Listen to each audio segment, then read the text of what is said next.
you're 29 years old, you're a graduate from UC Irvine, you're recently married, and then you're told the horrible news that you have terminal brain cancer and have less than 6 months to live.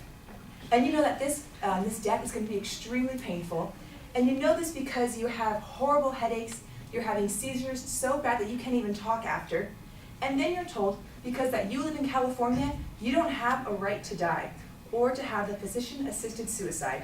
So today I'm going to be talking to you about what physician-assisted suicide is, some background information on Brittany Maynard's story, which is the example I just gave you, and then some facts about what the Death with Dignity Act is in Oregon. All right, so I'll give you more background information on Brittany in a little bit.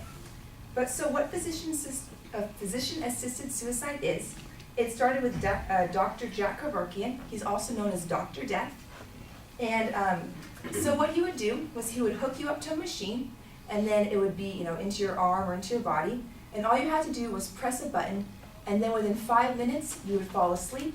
And then within the 31 hours, as this process would take place, you would just gradually start to die, and you never wake back up.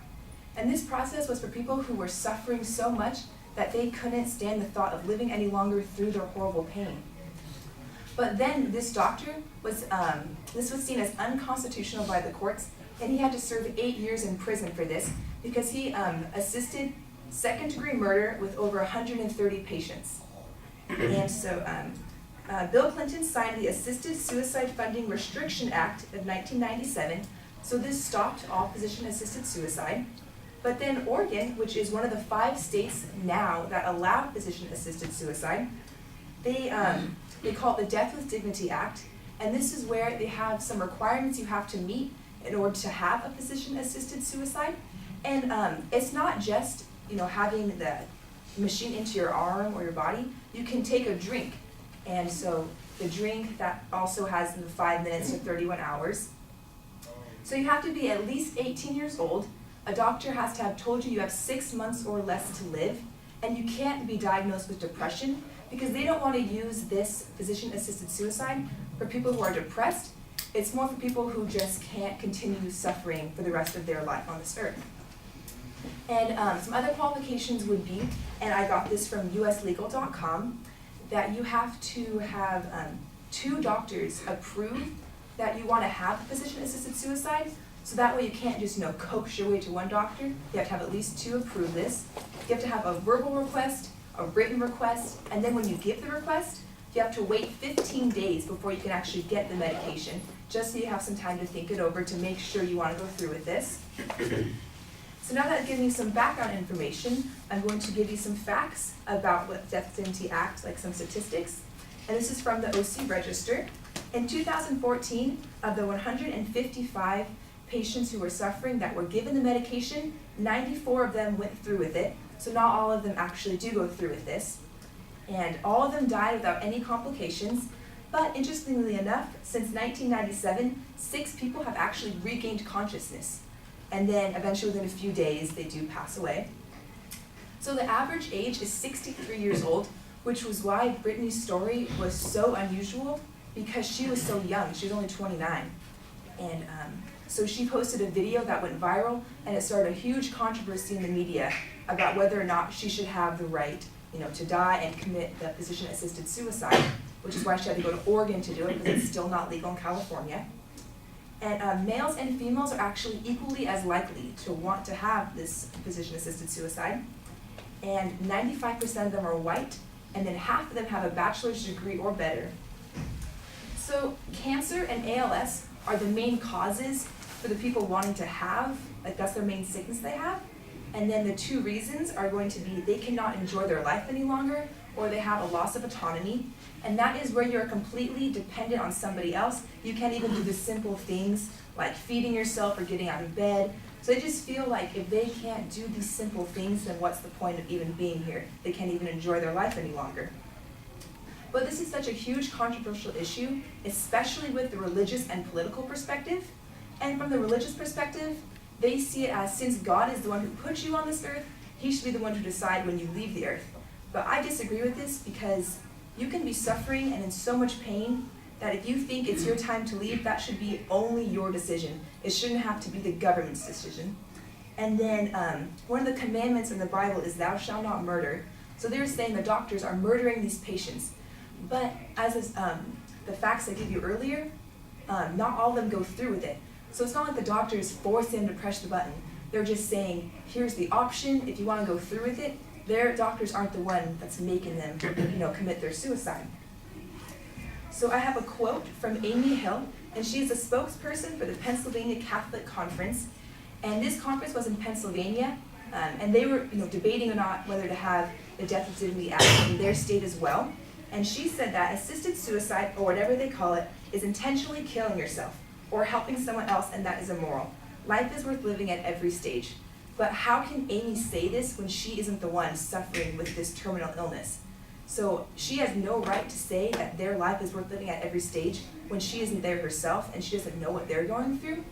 And then even if she was suffering with something, her suffering is different than everybody else's. And then a Gallup poll was taken, and this just shows how interestingly people have a perspective on it by the way you change the words. So 7 out of 10 people agreed that a doctor should be able to end a patient's life by some painless means. But when you flip the words and say doctor-assisted suicide, only 58% agree. So just how when these people hear the word suicide, they freak out. But if you say ending a patient's life by painless means, they're like, oh, that's okay. But it's the same thing, because the suicide that through this medication is essentially painless. You just fall asleep. And so the reason Brittany wanted this was because she would rather take the medication and die with her loved ones around her in her own bed than be alone at 3 a.m. in the hospital and have no one around her, and that's how she's going to leave. No, she wanted to do it on her own terms. And then this is a quote from Ignacio Castrum, and he is a board member for the Denver-based Compassion and Choices organization.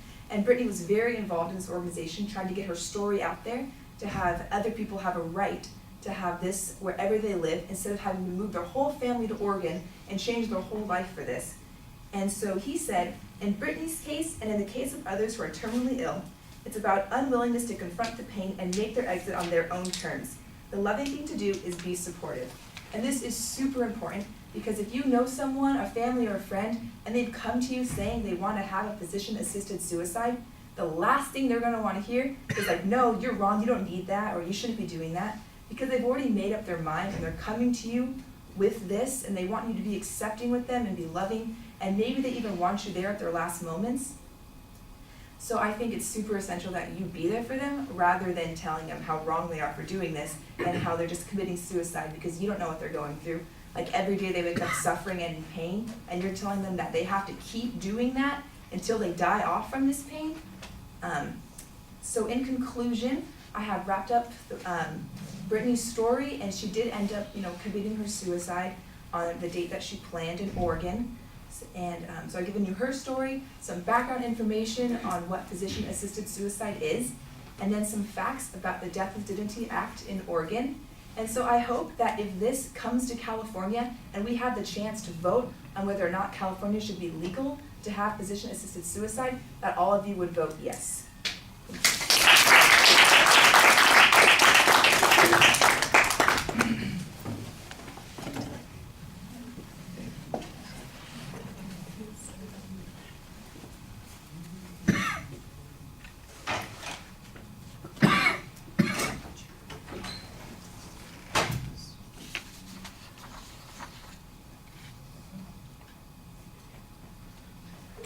I'm sorry we didn't double check on the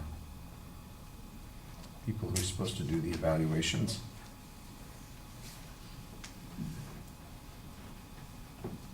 Camilla's supposed to do the written evaluation. Adrian's supposed to do the oral evaluation. And he's not here.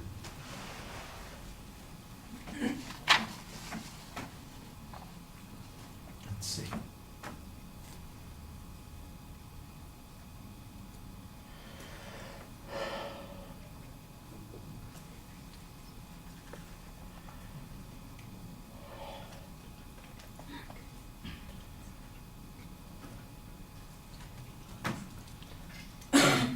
Esme, you were supposed to do an evaluation the other day. You didn't get a chance to do it. Yeah.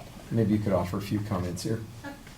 I I really liked your, at the beginning of it, when you were describing, Brittany. Yeah, Brittany's story. How, I liked how that really grabbed my attention, because I can't imagine that. I liked your outline, you followed it, like, all the way through. I liked how detailed you were for every single thing you pointed out. I liked how you connected with us saying, imagine, like, you can't imagine what they're going through, you only have your point of view, but you have to think about them too.